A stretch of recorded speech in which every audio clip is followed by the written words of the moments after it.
Hola, hoy vamos a ver cómo quitar el asistente Gemini del botón de apagado en OPPO Reno 14FS.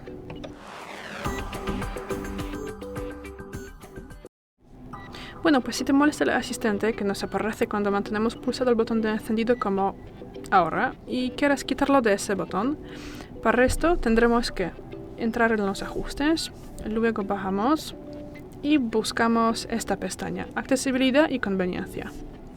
Tras eso bajamos y buscamos la posición tecla o botón de encendido o de ejecución. Entramos aquí en la única posición y aquí marcamos menú de encendido. Podemos salir y vamos a comprobarlo. Y bueno, y el asistente no nos aparece más. Gracias por el vídeo, danos un like y suscríbenos. Hasta luego.